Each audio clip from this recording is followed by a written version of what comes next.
All right, good day and a brand new day, a brand new lecture, and some brand new marks. My name is Saurabh Mutta, and welcome to SMAC.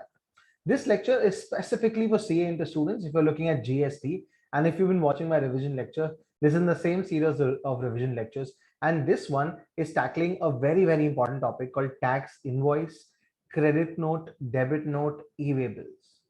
Just like always, we will completely understand the chapter with lots of shortcuts for sections, subsections, clauses, everything has a shortcut. Plus, we're also going to do about 4, 5, 6 exam questions. So really interesting one. Guys, this revision lecture, the best way to use it is to watch it before you start the lecture, before you start the chapter. Or if you've actually completed the chapter, if you want to do a quick revision, this revision lecture, as the name suggests, is the perfect place to watch and revise. A couple of questions from this chapter. One question especially is seen repeatedly every year. So this is also very important from an exam perspective. So here it is: GST, tax invoice, debit notes, credit notes, and e-way bill is the chapter that we're going to tackle today. Welcome. Watch it till the end, solve the questions with me, and get the confidence that you know this chapter really well. Let's start. All right, so the chapter called tax invoice, which also has debit notes, credit notes, etc. Before we begin, our example is going to continue with electric bike company. So if you go to electric bike company and you go and buy a bike, what kind of document do they give you? As a customer, you are basically buying a bike from them. So what kind of document do they give you? That is what we're talking about. So tax invoice is all about the document that is given when a supply of goods and services is made. So whether it's electric bike company supplying a bike, or it's electric bike company supplying us services of renting the bike, they have to issue a document called the tax invoice. Which section is it, etc. We'll see it all. But right now, a couple of small definitions before we move ahead. First is a credit note. What is a credit note? A credit note is basically whenever you go to buy something, let's say you go to buy a t-shirt, and instead of you have bought 3 t-shirts, but on the invoice they've given you 4 t-shirts. It's written 4 and they charged you for it. So if the quantity is high, then what you've actually bought. If the tax rate, let's say on t-shirts, is only 12%, but they put 28%, or let's say the t-shirt is only for 500 rupees each, but they put 700 rupees each. So if anything is more, what is more? The QTV, the quantity, the tax, the value is more. Or let's say you didn't like the t-shirt and you gave it back. So instead of reversing the entire transaction and giving you money, shopkeepers often give us something called a credit note. So just keep that in mind. We'll revise it again with respect to GST, but just keep in mind what is a credit note. A credit note is when by error the quantity, tax, or value is more, or if you don't like the goods, you are issued a credit note. And a debit note is in fact the entirely opposite thing, where the quantity you've taken is higher. In the thing they put a lower amount, so quantity, tax, and value is low and they want to increase it. Then in that case they will issue a debit note. We look at these more in more detail right now. These are some definitions that you probably should know before we start the chapter. Guys, tax invoice is a really nice chapter. Some part of it is already covered in the chapter called time of supply, but we'll recover everything. So the first section for tax invoice is section 31. As you know, guys, whenever you bought something, let's say your last phone or a laptop, or if you've even paid for these lectures anywhere, then you know you'd have got a GST invoice, which is called the tax invoice. Section 31 basically deals with tax invoice, and we've already done the invoice, that is the due date of invoice, by when the invoice should have been issued. In case of goods, the shortcut is 147. Sorry, that means section 31.1, section 31.4, and section 31.7 deals with that due date by when a tax invoice should be issued in case of goods. So let's look at section 31.1 first. They say the tax invoice should be issued maximum by the time the goods are either removed or delivered. What is removed? If let's say you're removing it from a warehouse and you're giving it to the customer, or if you're delivering it to the customer, so by the time maximum the date of delivery or removal, example today 10th of October is the date of delivery or removal, then maximum by that date it should be, tax invoice should be issued. Next, 31.4. For that we should understand what is continuous supply of services or goods. Continuous supply of goods is basically you have a contract with someone where they will continuously supply you goods. Example, when someone supplies you gas through a pipeline, that probably is continuous supply of goods. In that case, you have a contract with them that they will continuously supply you goods. and on a particular date they will issue you a statement, or they will issue you a document, or you will make them a payment. So in this case, what is the due date of invoice? Again guys, 31 is all about invoice. What is the due date of invoice here? As and when successive statements are issued, or as and when successive payments are made, whichever happens. So if statements are issued, let's say or for every month, let's say on 31st or the last day of the month, the statements are issued, so by then the invoice should also be issued. So statements or payments, of course, whichever is earlier. That is continuous supply of goods. Guys, continuous supply of goods does not require it to be for any particular number of months. It should be a contract for continuous supply. And last is 31.7. 31.7 is basically goods which are removed, but it's not for immediate sale. It's not for immediate supply. It's supply on approval. This is goods which are removed for approval.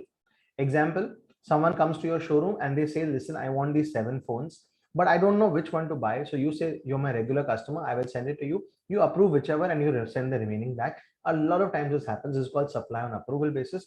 In this case, by when should the invoice be issued? The invoice should be issued either whenever it is approved, or maximum 6 months from removal. That is basically they'll wait for 6 months for approval. If within 6 months you don't approve, this is going to be a due date of invoice. That is maximum 6 months they will wait. What if you approve in 2 days only? Then second day, whenever you approve, is the day the invoice should be issued. This is section 31(1), 4 and 7. This is only and only for goods. Guys, this sale on approval is very common in case of exhibition. Whenever you supply goods for exhibitions, or let's say exhibitions or some fairs in India or abroad, you don't have to issue an invoice because it's on approval basis. As and when in the exhibition goods get sold, as and when they get approved, you have to issue the invoice, but maximum 6 months is what they will wait. This is section 31(1), 4 and 7. 31(1), 4 and 7 is only and only tax invoice, the due date for goods. Next is the same. We've also seen this in time of supply, guys, in case you recollect that. Section 31, the due date for services. That means in case of someone supplying services like TCS, Infosys, etc., what is the due date, or a CA firm, what is the due date for issuing the invoice is 2, 5 and 6. That means just like 31(1), 4 and 7, it is 31(2), 31(5) and 31(6). 31(2) is the most commonly used section. They say whenever services is provided, as example, if today the service is provided, then you have 30 days to issue the invoice. This 30 days gets extended to 45 days. In case of banks, financial institutions, insurance companies, they have 45 days to issue the invoice. So that means, guys, you don't have to issue the invoice immediately. You have 30 days, unlike goods where the moment they are removed or delivered, you need to issue the invoice. That is the due date. Here, maximum 30 days you have. Within 30 days from the provision of service, you need to issue the invoice. In case of bank, financial institution, insurance companies, it is 45 days. 35(5) again here is also continuous supply of services, but here continuous supply of services, basically you have a contract with your CA that is going to continue supply you accounting services. But for this continuous supply of services, there is a condition that it should be for minimum 3 months. There was no such condition in continuous supply of goods, but here there's a condition that it should be for minimum 3 months. And here, now that you have a contract with your CA, by when should the invoice be issued? First, you have to check if the due date is mentioned. If any due date is mentioned, like in the contract, it said that by this day you have to make the payment, etc., then by that date. If due date is not mentioned, then the day you receive the money, or if that is also not mentioned, the day of completion of the event. So I call it DRC or DPC, DPC or DRC, that is due date. If that is due date is not mentioned, then payment date. If that is not mentioned, then completion date of your services. That is basically when the invoice should be issued. This is in case of continuous supply of services. Look out for D, then P, and then C. Not earliest of the three. First D. If D is not given, then P. If P is not given, then C. And this one is very simple. You had engaged someone to do your services, but you don't like their services, so you ended their services. That is called cessation of services. Cessation of services, basically you're ending their services. So in this case, the date you end, the date of cessation, that should be the due date of issue of invoice, the date of cessation. All right, so that is tax invoice, credit note, debit note, the first series of sections 31(147) for goods and 256 for services. This is also used in time of supply chapter. So if you know it well, you know it well for this chapter as well as for time of supply chapter. Now there are some special provisions or some special circumstances which are given in section 31(3). So as you saw, 1, 4 and 7, 2, 5 and 6 were already occupied. So the only section left in 1, 2, 4, 5, 6 and 7 was section 3, subsection 3. So this basically gave you some special provisions for invoice. All right. Let's see them one by one. Let's see the first one, 31(3)(a). Guys, there's a shortcut for each of them. Wait for it. 31(3)(a). A is for added invoices or additional invoices. Now, in the registration chapter, if you've seen my video, you'll know what is the concept of effective date. Example, let's say today, 10th of October, you cross the threshold of 10 lakh, 20 lakh, 40 lakh, or today, 10th of October, you become liable for registration for some or the other reason. Then you have 30 days to apply for registration. That means by 9th of November, you need to apply for registration. If you apply for registration by 9th of November, you've done your job well. You have 30 days to apply. And then when you get, let's say on 15th of November, you get your registration. So this is when you get your registration number under GST. This is when you get your registration number. So ideally invoices can be issued only after 15 November, the GST invoices. But because you did something well, they say your effective date is 10th of October. So from 10th of October, you can issue invoices. But that period is already over, and hence this is the additional invoices. You can now issue revised invoices. From the 10th of October till the 15th of November, whatever supply you've made, you may issue revised invoices. These revised invoices will be with GST. But then why will the persons ahead agree? Because they will get ITC. And why will you do this? Because you can take ITC.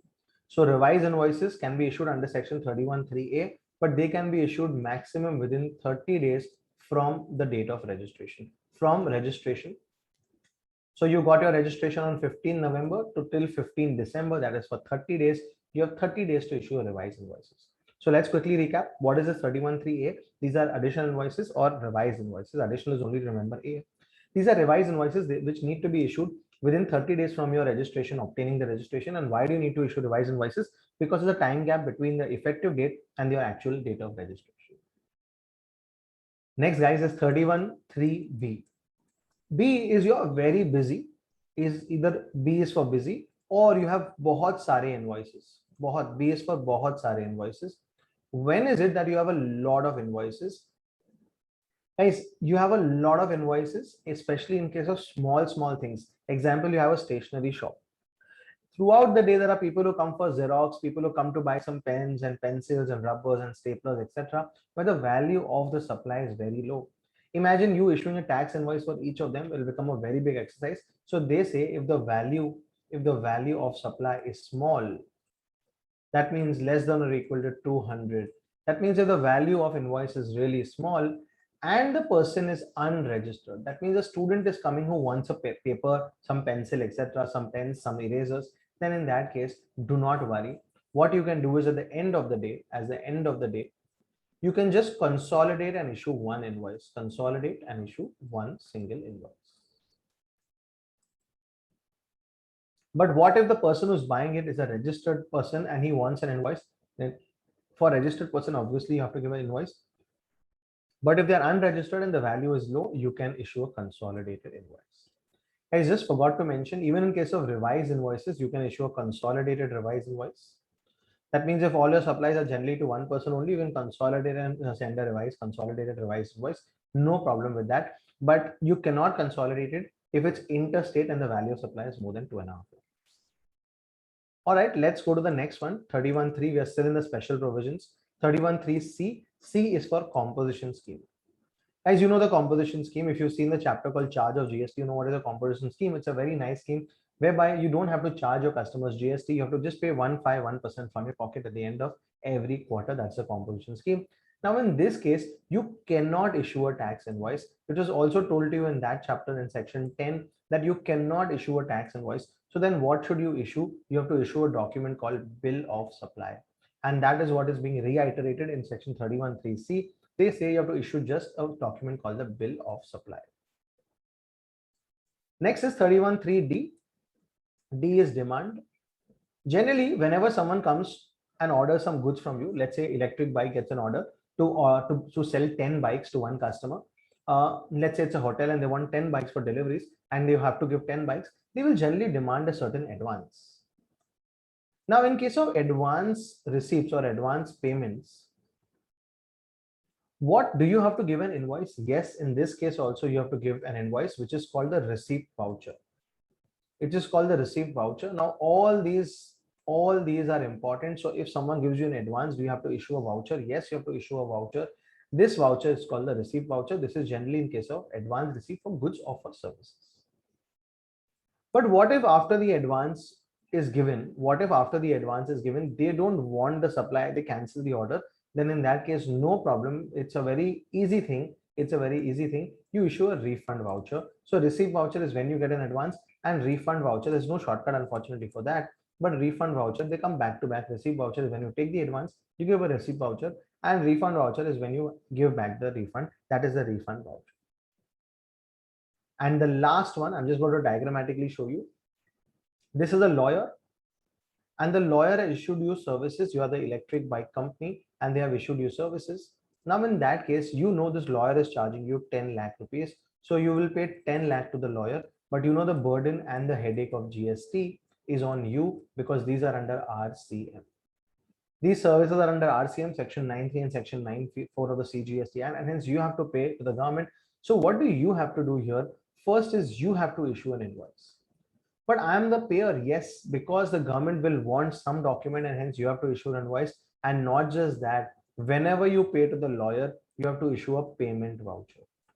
So that's why I say burden and headache, because there are too many formalities. Here you can see you have to issue an invoice, but the lawyer is giving me services, yes, but still you'll have to issue an invoice because the government will need some document for the tax. And when you pay the lawyer, you have to issue a payment voucher. This is also under section 31(3)(f). So just quickly revising, 31 is a very important section for tax invoice. 147 is for due date of goods. 256 is due date in case of services, the tax invoice due date. 31(3)(a) is additional invoice. B is bahut chote chote invoices. C is for composition scheme, invoice come bill of supply. D is when you demand an advance. E is when you pay back the advance, and F is these payment voucher and invoice in case of RCM supplies. Excellent. So that is it.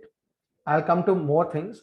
Guys, now the entire system of invoices has changed because now they've asked you to get into e-invoicing. We'll discuss all of that. But I just want to tell you one thing. What all do you need to give in the invoice? What are the particulars to be given in the invoice? Or have they told you what kind of invoice should be there? Should there be an invoice with Narendra Modi's photograph on it? No, they have not said, thankfully, anything of that sort till now. What they instead want you to do is basically they've listed down details which they want on the invoice. So the details are like this. The invoice should be serially numbered. You should have a serial number of maximum 16 digits. Plus it should have a date. Plus it should have your registration number. These are all very logical. You don't have to by heart it. Plus you should have the description of whatever is being supplied. Example, is it goods, Electric Bike, or it's some services like CA services. Then it should have the value of supply. Plus it should have the tax rate, CGST, SGST, IGST. Then it should have the place of supply, where is being supplied, etc. And very important, it should have the tax amount separately shown. This in fact is a separate section actually, that the tax amount should be separately shown. You cannot say that this is 12,000 rupees, everything. The moment that they can charge you, if you go to a hotel, they can charge you 12,000 rupees per room. But in that 12,000, when they give you an invoice, it has to be shown, the GST amount has to be separately shown. That is few things that should be there in the tax invoice. Plus, in case you're exporting some goods, which you will see at CA final, so we'll not discuss it right now. And this invoice should be in triplicate. Yes, it should be in triplicate. If it's for goods, it should be in triplicate. What do you mean by triplicate? 3 copies. 1 copy, the original copy, is for the recipient because, guys, he's the king, customer is king, hence the original copy to him. The second copy, the duplicate copy, is for the transporter, and the third copy is for yourself, that is the supplier. And in case of services, it's only 2 copies because there is no transporter. In case of services, there is no transporter. So in case of services, it has to be in duplicate. Guys, these are the particulars of the tax invoice. There is no There is no particular format given. It is only details which have to be given in the tax invoice. Now, address. Do you need to put address of the person who is buying your goods? Up to 50,000, it's not required. It's optional. So if someone is buying, let's say, a phone from Amazon, does the buyer's details have to be there in the invoice? It's optional. Up to 50,000, it's optional. But above 50,000, the moment it goes above 50,000, then it becomes compulsory to quote the details, the address, name, etc. of the buyer.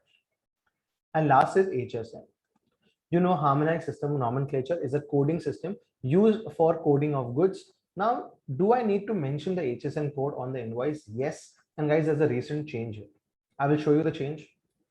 If your turnover is up to 5 crores, if your turnover is up to 5 crores, then you need to give the HSN code. Yes, you need to give the HSN code up to 4 digits. But this is optional if your buyer is a B2C supplier. That means you're a businessman, but the person is a consumer. That means he's not going to take ITC. So in that case, it is optional, optional for B2C. But for B2B, it's compulsory. How many digits? 4 digits. And if your turnover is above 5 crores, if your turnover is above 5 crores, then in that case, the HSN has to be given of 6 digits. Now, how do you remember this? And this is compulsory for all. Yes, it is compulsory for all. Even if it's a B2B supplier, B2C supplier. How do you remember this, guys? 5 crore is the benchmark. 5 crore is the benchmark. Below that or up to that is 4 digits. So below 5 is 4 and up to 5 is also 4. Above 5, how many letters, guys? Above 5, what comes? 6. So that's how we remember. Up to 5 is 4 and above 5 is 6. This is how you remember the HSN codes. What was there before doesn't matter. What is there for your exam right now is this. Up to 4 crores is 4 digits, which is optional for B2C, and above 5 crores is compulsory, 6 digits for everyone. But a good thing is this HSN code is not there. You don't need to write HSN codes if your turnover is up to 1.5 crore only. That means thankfully for small people, they have made an exception, because guys, HSN codes can be slightly painful, especially if you have many goods that you supply. The HSN code for a packet of detergent, the HSN code for a packet of biscuit, the HSN code for a bucket, the HSN code for a mobile phone, they're all different. So if you're supplying a lot of goods, then it becomes difficult. So up to 1.5 crores, you don't have to put any HSN codes. Guys, this is the invoice. Again, I repeat, no details to be given, no particular format, only details to be given, serial number to be given, typical duplicate, address to be given only if it's more than 50,000, compulsory HSN code, up to 5 crores 4 digits, and that too it's optional for B2C. Above that is 6 crores and that is compulsory. No HSN codes if your turnover is up to 1.5 crore. These are the particulars of an invoice. Moving ahead to the next, we will come to e-invoice, we will come to other things, but right now let's finish the section, guys. We finished section 31. Now let's also finish section 32. Section 32 says that it's illegal or to collect GST if you're not authorized. Example, if I am a chartered accountant and if I am not registered in the GST, and if I charge my clients GST, then that's unauthorized, that's illegal, that can be penalized. That is section 32. Section 32 says that if you're not authorized to collect GST, please do not collect GST. And there's a section called 33 which says that GST amount should be separately shown. So these are the 3 sections done and dusted. Now we can go to the other details. These are the 3 sections done and dusted. All right. Now guys, invoice was manual. What did that mean? That you would make an invoice, a tax invoice, and you would give it to the customer. And then you will fill those invoice details online in the GSTR1. You know, GSTR1 is when you make outward supply. So I'm just showing you diagrammatically. So this is the battery supplier who supplies batteries to electric bike company. Electric bike company uses these batteries, engines, tires to make bikes and to supply it to customers. Now, all the invoices were first manual. That means the battery supplier will issue an invoice to the electric bike company. And those invoice details he would put in his GSTR1. Manually, that means it is prone to mistakes. This GSTR1 would get auto-populated in a thing called GSTR2A of electric bike company, because of which they could take credit. But because of mistakes, there could be mismatches. And hence, the government said that, listen, this manual invoice is great, but can we move to e-invoicing? That is very, very important, the concept of e-invoicing. Now, what is the big deal with e-invoicing? E-invoicing is not a different method of invoice. You will straight away do the same kind of invoicing. That means first you will generate the same invoice. Yes, you will generate the same invoice. So why is it called E? E is because once you generate the invoice, you need to go to the website, which is a invoice registration portal. IRP, you need to go to the invoice registration portal.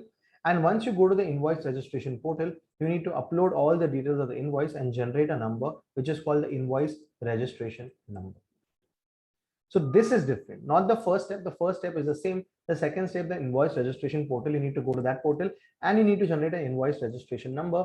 And congratulations, the moment you generate this number, you will get an e-invoice. You will get an e-invoice with a QR code and the IRN number embedded in that code. This is what you will get. So you don't have to do anything different. No, you just have to generate your own invoice with your normal software. Go online, go to the portal, register your details of the invoice, and they would generate an IRN and give it to you. And now this invoice will be called the e-invoice, which will have a QR code. What is a QR code? We'll talk about it. But generally, guys, QR code is whenever you go to a shop and you have to pay, you know what is a QR code. That is a QR code, which will also be there on your invoice.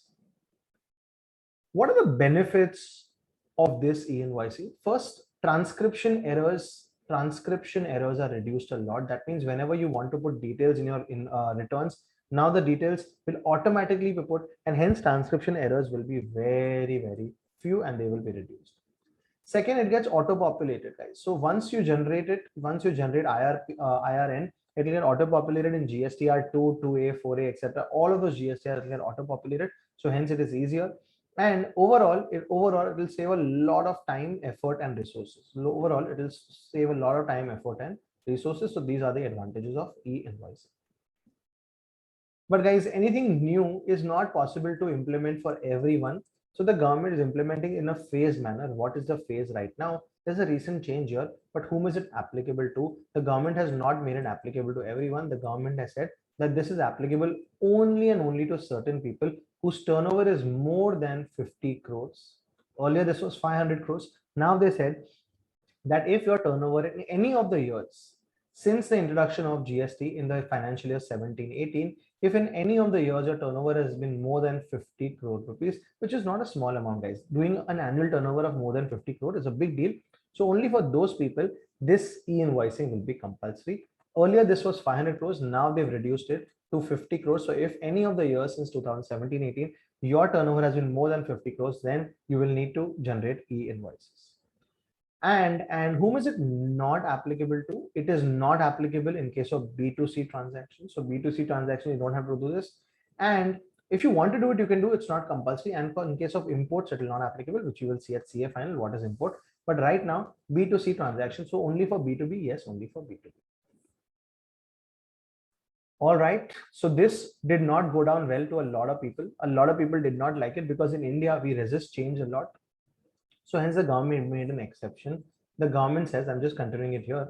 The government says, okay, don't get pissed. They made some exceptions for some people. They said this e-invoicing will not be applicable to some people. The first people were SEZ units. As SEZ units basically means those people who are operating in special economic zones, not the SEZ developers. For them, this is applicable. This is the SEZ units. And this turnover I'm talking about is aggregate turnover, which you know the definition of aggregate turnover. Take everything included, outward supply, all outward supply, and per pan there is one turnover. So SEZ units will not be subject to e-invoicing. Second, any goods transport agencies will not be subject to e-invoicing. Third, any passenger transport also will not be subject to e-invoicing. So thankfully, these guys don't have to get into e-invoicing because the sheer number of transactions are huge in case of passenger transport and goods transport. Fourth, banks, financial institutions, NBFCs, insurance companies don't have to get into e-invoicing, thankfully. And fifth, movie theaters. Movie theaters don't have to issue e-invoices. So these have been exempted from the purview of e-invoicing at the moment. These are the exemptions. So remember, SEZ units, goods transport, passenger transport, banks, financial institution, NBFC, and movie theaters have been exempted from e-invoicing. Is e-invoicing different? No, I'll tell you the steps again. You just generate the normal invoice, go up the invoice registration portal and put your details to generate an invoice registration number. That will give you an invoice along with a QR code which has an IRN number embedded. Perfect. Now, let's talk about what is the quick response code or what is the QR code. What is a quick response code? Quick response code is a code which can be used by people to make digital payments. So they just scan the code and they make the payment. That is quick response code. And that is now compulsory for on invoices. Yes, on invoices, you compulsory have to have QR code. But if someone has already paid for the transaction, example, someone doesn't need to use the QR code because the transaction is prepaid, or they use some other method to pay, then it will be assumed that you have mentioned the QR code, no problem. And now guys, there is a new version of QR code called dynamic QR code. What is a dynamic QR code? Dynamic QR code is just the same QR code, but with one more feature, that it's so dynamic that you don't have to put the amount. The amount is also put there. Example, let's say you buy a mobile phone for 25,000 rupees and it's cash on delivery. On the invoice, there will be a QR code. The moment you scan it, it will automatically put in your mobile phone or whichever you're paying through 25,000. So you don't even have to put the amount. That is dynamic. Dynamic means it's the same QR code used for digital payment, which has to be compulsory there on e-invoices. But here, even the amount does not have to be manually fed. It is automatically inserted. That is the dynamic QR code. So we are looking at e-invoicing. We looked at exceptions. We look at who is applicable, who is it applicable to. We looked at what is e-invoicing. We also looked at advantages. We looked at exceptions, and we looked at QR code and dynamic QR code. Now, invoice is done. E-invoice is done. Due date of invoice is done. Special provisions of invoice is done. Now let's go ahead. Okay, certain times you are supplying. This is the electric bike company. You are supplying, but you're not supplying it for you're transporting goods, but not as supplying goods. Example, you're sending some bikes to get it painted through a job worker. There is a job worker, you're in Maharashtra, Mumbai, and there's a job worker in Gujarat who paints your bikes. So you just send it to him for painting and you ask him to send it back to you. Then in that case, you cannot issue an invoice because it's not a supply, it's just transporting goods for some work and then getting it back. So sometimes, like when you send goods for weighing, to weigh those goods, or you send goods to a job worker, in that cases, you don't need to issue an invoice. Then what do I issue? In that case, you issue something called a delivery challan. That is what we're discussing next. These are all very, very small concepts. Delivery challan is basically just an evidence of delivery. It is just something that replaces a tax invoice because you're not making a supply.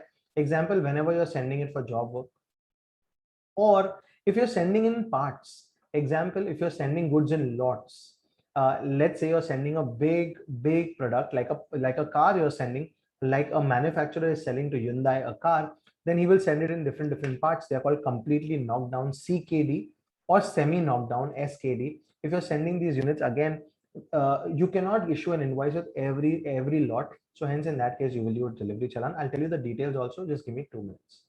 So in case of job work, in case of goods sent in lots, in case of CKD, in case of SKD, in case you're sending goods for exhibitions, etc., which is not supply yet because the goods haven't been sold, then in that case you will issue a delivery challan.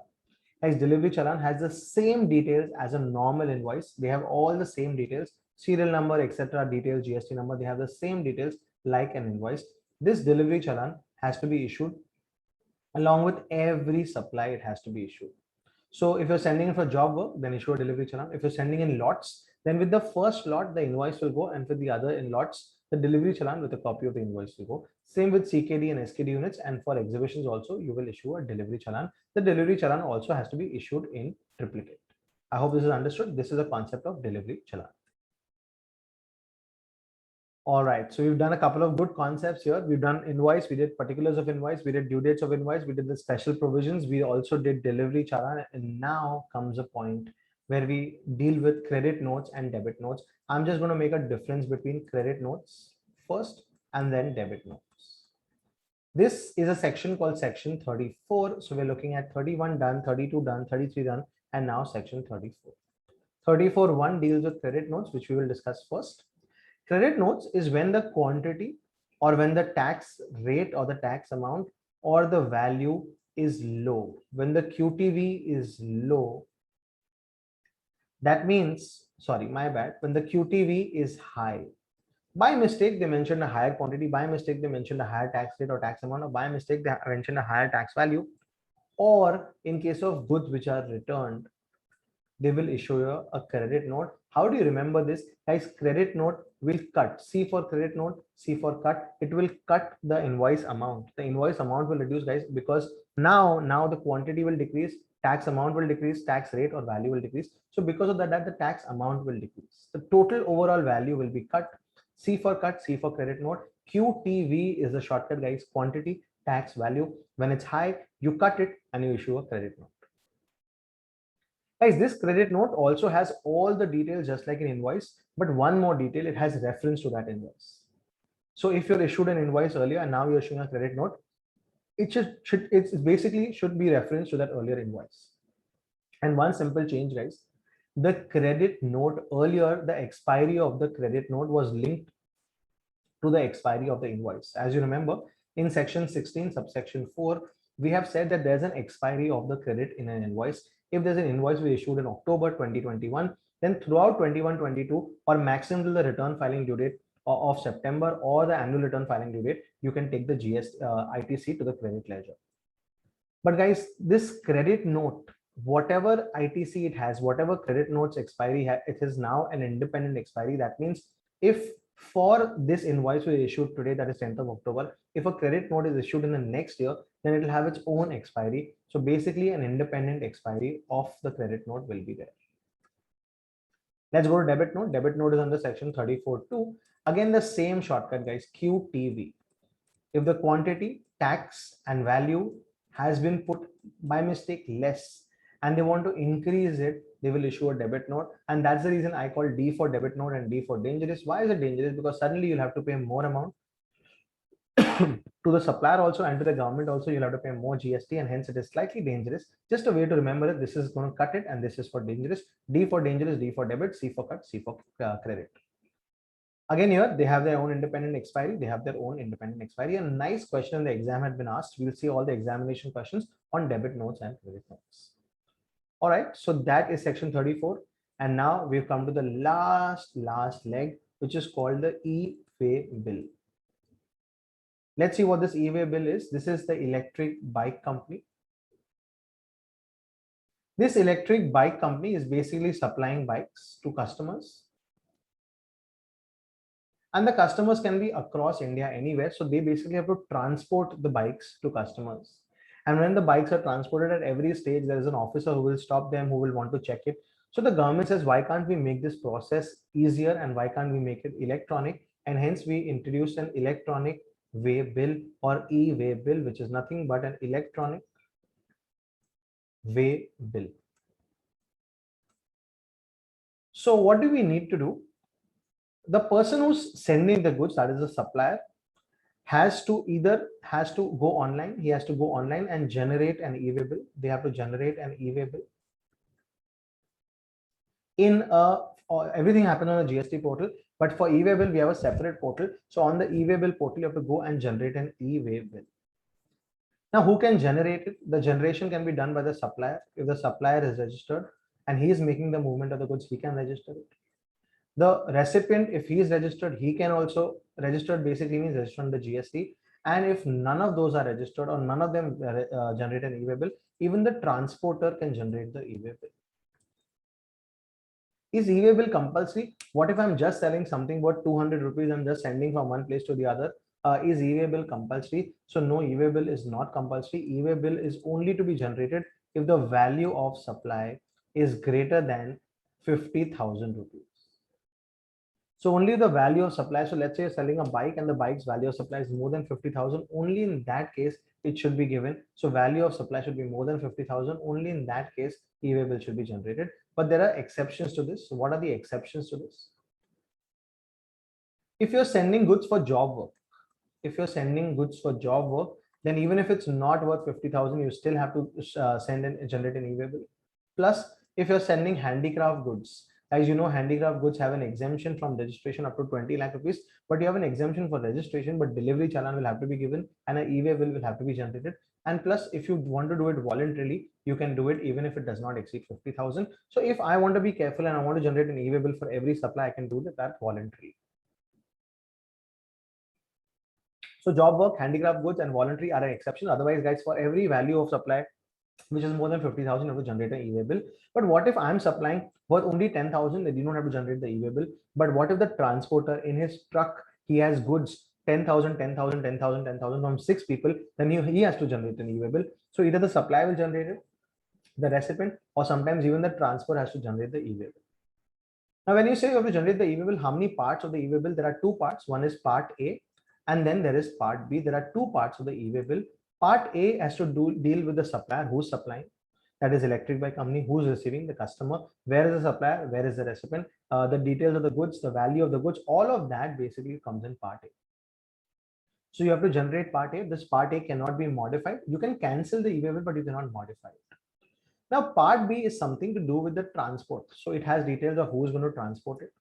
If it's going by rail, if it's going by bus, if it's going by truck, who is transporting it, the vehicle details, the transporter's details have to be put in part B. This part B can be modified if the transporter, let's say you're sending these goods to Delhi, and in Rajasthan the transporter changes, then the part B details can be changed. Part B has to have the vehicle number, guys.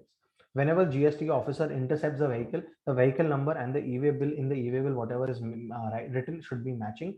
That means the part B can be changed and it has details of the transporter. Part A cannot be changed. Part B can be modified. So only part which can be modified of the e-way bill is part B. There's a exam question on this. We'll talk about it very, very soon. Now, once an e-way bill has been generated, you can cancel it. You can cancel it within 24 hours. But once the movement of goods has started, you cannot cancel it. All right. Then it has to be approved. Yes, it has to be approved. Once an e-way bill is generated, it has to be approved within 72 hours. But if the goods have already reached that person, then the approval is deemed approval automatic. Validity. How long is the e-way bill valid for? The validity, there's a small change here. Earlier, it used to be valid for every 100 kilometers. It used to be valid for 1 day. But now that has changed and they made it to 200 kilometers. I'll tell you what this means. And in case it's over dimensional cargo, that means if the cargo is big, or if any of the leg of transportation is being done by waterway, then it's 20 kilometers 1 day. Basically slow, yes, slow, because if it's going on water, it is slow, and if it's over dimensional cargo, then it's slow. Now, what does this mean? If I'm sending some goods to Delhi and the distance to Delhi of normal cargo, I'm sending normal cargo and the distance to Delhi is 900 kilometers, then as per 200 divide by 2, if you do divide by 200, then it takes 4.5 days. That means you have 5 days to send the goods. The e-way bill will be valid for 5 days. How does the validity start? If today I generate the e-way bill, then today's day will be ignored, and from night 12 o'clock the e-way bill validity will start. So 11, 12, 13, 14 and 15, 5 days it will be valid. And if it's over dimensional cargo, or what if one of the leg is for waterway, then it's 20 kilometers for 1 day. So you divide 900 by 20. If it's an odd number, you make it, you round it off to the next number. And that is how you calculate the validity of e-way bills. Perfect. Guys, there's a shortcut of in which cases you do not require e-way bills, but I'll tell you that in some time. Now, guys, can they stop the vehicle? Yes, they can intercept the vehicle, but they require officer's approval. The GST officer can intercept the vehicle. They will use a machine, a handheld device to actually scan the e-way bill and to get all the details of the goods, etc. They can check it, but if they check it, they need to file a draft report within 24 hours. And within 2 days, they need to file a final report. Why did they stop you? What did they find, etc. And if they stop you for more than 30 minutes, you can also declare, guys, the intention of e-way bill is so that the transportation happens fast and without any hassle. That is the e-way bill. Now, as a means to deter you, as a means of punishment, they say that you will not be able to generate part A of e-way bill. Some people who do not do certain things, what is required of them, then the government punishes them that that part A of e-way bill will not be allowed to be generated if very important, because this is new. If you're a composition scheme dealer and you've not filed the return for 2 months or 2 periods, if you're a regular scheme dealer and if you've not filed a return to again for 2 months or 2 periods, and if you've not filed your GSTR1, so in that case you will not be able to generate part A of the e-way bill. So very, very important, part A of e-way bill will not be able to generate if these things happen. So this is almost like a punishment, that if you don't file your returns for 2 months or 2 periods, or if you don't file your GSTR1, because other people suffer in GST, you know how the linkage is. In that case, that's a punishment that you will basically not be allowed to file e-way bill. And now a big shortcut for all of y'all. E-way bill is not required in the following cases. Postman, this is the shortcut, guys. Postman used LPG, kerosene, cycle rickshaw. So postman used LPG kerosene cycle rickshaw to transport coral, jewelry, currency, and precious metal. So this is the first shortcut. You can check any of the books that you are looking at. I'll just point out what it means. Any good supplied by postal is not. So when post supplies goods, there is no e-waybill requirement. When used goods are supplied, there is no e-waybill requirement. When you transport LPG or kerosene, there is no e-waybill requirement. When you transport goods to cycle rickshaw, there is no e-waybill required. When you transport coral, jewelry, currency, or precious metal, there is no e-waybill required. Because guys, if you put the e-waybill, someone will know that what is being transported, and there is a chance that it will be robbed. Next, if goods are going to Nepal or Bhutan in transit, then e-way bill is not required. Nepal, Bhutan, I'll just write the words: easily defended petrol plus 5 products, sorry, alcohol plus 5 products. This is a very good shortcut to remember all these. Nepal, Bhutan, easily defended alcohol plus 5 products. Carried empty containers for payment. Carried empty containers for payment by government rail.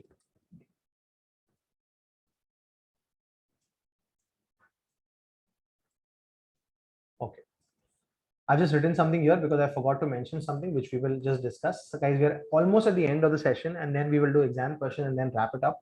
Guys, so postman use LPG, kerosene, cycle rickshaw to transport coral, jewelry, currency, and precious metals. These are not subject to e-way bill. You don't have to generate e-way bill. Any goods being transported to Nepal, Bhutan in transit, no e-way bill required. Any exempt goods transferred, no e-way bill required. Defended, any defense equipment material transporting, no e-way bill required. Alcohol, no e-way bill required. Those 5 products: petrol, natural gas, crude oil, diesel, and aviation turbine fuel, no required. Carrying certain goods, notified goods, not required. Empty containers when you transport, no, not required. If you transport some goods for weighment, so example, when you're transporting some goods only just to weigh them and get it back, no e-label required. And if you're transporting by government, does not require. And if they're transporting by government is transporting by rail, then it's not required. These are some cases where e-way bill is not required. Don't by heart them, but just remember the shortcut so you don't have to look at each individual point. And just one thing, guys, when we discussed e-way bill, I told you e-way bill has 2 parts. Now, by the way, guys, e-way bill is a rule called Rule 138. Rule 138 is talking about the e-way bill. So some 1-2 additional points. Rule 138 and Section 68 of the CGST Act and CGST rules deal with e-way bill. And one small thing, that is Part A has to be compulsorily filled.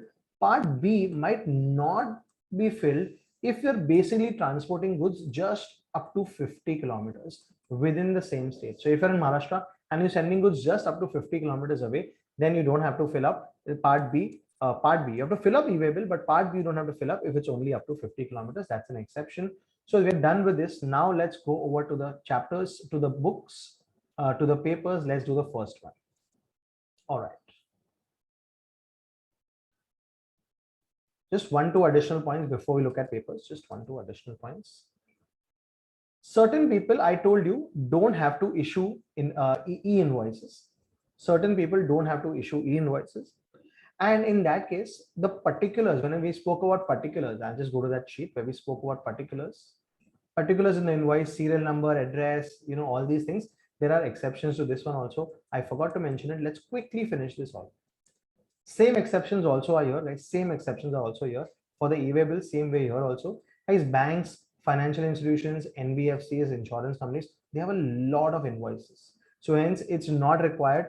They can issue any invoice, but 16 digits are not required and address is not required. Same thing for passenger transport and goods transport. They don't require 16 digit and address.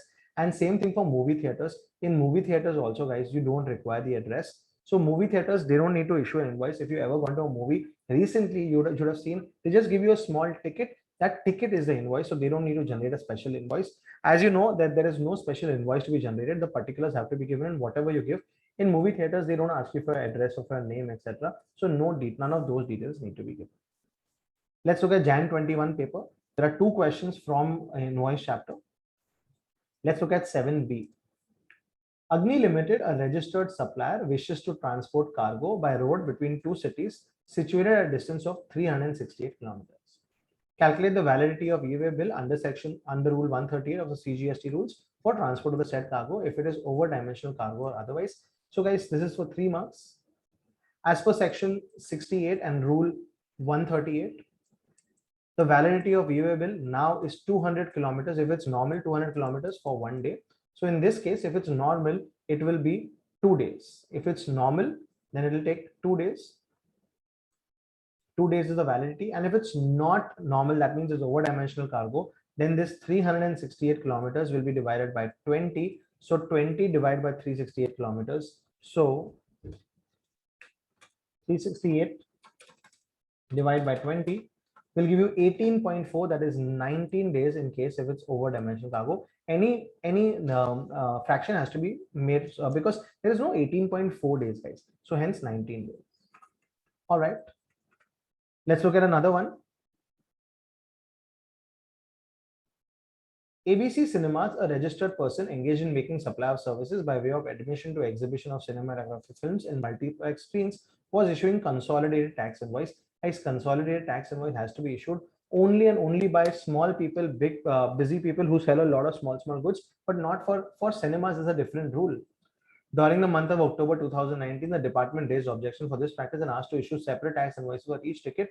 Advised ABC Cinemas for the procedure to be followed. For ABC Cinemas, they cannot issue consolidated invoice.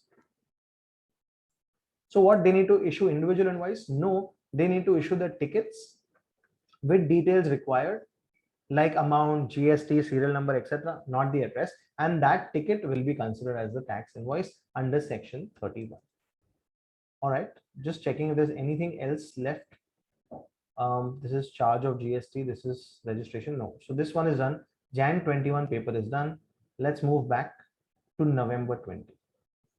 All right, this is invoice chapter. Here is it, guys. 7B. Is it mandatory to furnish the details of conveyance in part B of the e-way bill? Yes, part B of the e-way bill has to have details of the transporter, like the transporter, who's transporting, the vehicle number, etc. Except if you're transporting goods within the state and up to 50 kilometers, then it's not compulsory. So that is an exception. That is the exception of the invoice. Comment on the validity of the above statement, reference to the provisions of e-way bill under GST rules. You need to comment, and you need to also plug in section 16 and rule 138. Anything else in this 7, 8? Let's just check if there's anything in 7 and 8. Just 1 second. Payment, supply. No. This chapter is also done. So small question from that here. Let's do November 19. In November 19, let's see what was asked. In 7th one, yes. A good question for 5 marks is being asked here. Mr. Shah, a consigner, that means a person who's sending the goods, is required to move goods from Ahmedabad, Gujarat to Nadiad, Gujarat. That means within the same state. E-way bill is required in the same state. Yes, guys, e-way bill is required per vehicle. So if you transport your vehicle, if you transport your goods in 4 vehicles, each vehicle requires separate e-way bill. Also, just one point which I did not mention that time, I'll just plug that mention. That if as a transporter you have lots of people supplying goods, let's say you have 10 people supplying small goods through your transport, through your truck, then you can have a consolidated e-way bill. It is called a consolidated e-way bill, but it basically is just like an index which tells you which e-way bill is for which person. It does not have its own expiry. That's a consolidated e-way bill. So Mr. Shah is transporting some goods from Gujarat to Nadiad. He appoints Mehta transporter for the movement of goods. Mehta transporter moves the goods from Ahmedabad to some place called Khera. But for completing the movements of goods from Khera to Nadiad, Mehta transporter now hands over the goods to Parekh transporter. That means the transporter is changing. So part B of the e-way bill has to be changed. You know that can be modified. Who can make the change? The consigner can make the change, or even the transporter can make the change. So Mehta transporter can make the change. Parekh transporter can make the change. But after this, only Parekh transporter can make the change. All right. So anything else here in this case? Perfect. So this is also done. Let's move to the last one, that is May 19. May 19, I think, has 2 questions. Let's see. Excellent question, guys, for 5 marks. List out the situation in which a credit note, debit note may be issued under CGST Act. So first, section 34(1), a credit note can be issued when the quantity, when the tax rate or amount, or when the value is high and it has to be reduced, or in case of return of goods. So it is how you have to cut it. So that's how you remember it. And in case of 34.2 debit notes, where the quantity, tax rate or tax amount and value is low and you have to increase it. So that's how you have to remember it. Guys, this when you explain it one by one will stretch and will get 5 marks. I have mentioned in a very small manner, but how will you start? You will start off writing that credit note, the provisions of credit note are discussed in section 34(1) of the CGST Act. A credit note will be issued in the following circumstances. First, when the quantity described is in the invoice is higher than the actual quantity, when the tax rate or the tax amount mentioned in the invoice is higher than the actual tax rate, or when the value mentioned in the invoice is higher than the actual value. So, or when the goods are returned. Same thing you will explain in 34.2, and that's how we'll get your 5 marks. Moving ahead, there's one more question, main 19 paper. Let me just check. This is the 8th one. 7th also had a question on invoice. No, doesn't look like. Registration, payment, no. Perfect. So this is the only one. This is the only one. Yes. Just let me check one last time. Is the 6th question had anything of that sort? Exemptions, no. Perfect. All right, and with that, guys, we have come to an end of another amazing revision lecture. This one is on tax invoice. In fact, my my revision lectures are also quite, I've taken them quite slow so that you get a good idea. And also having a look at the examination question is something that you should do for every chapter. Tax, I'm already doing that. I hope you enjoyed this lecture. Let me know which other chapter in DT, in GST, or any other thing in tax, whatever clarification you want, always let me know in the comment section. I hope you enjoyed it. Do really well. I'm personally invested and I want you to succeed. Thank you so much.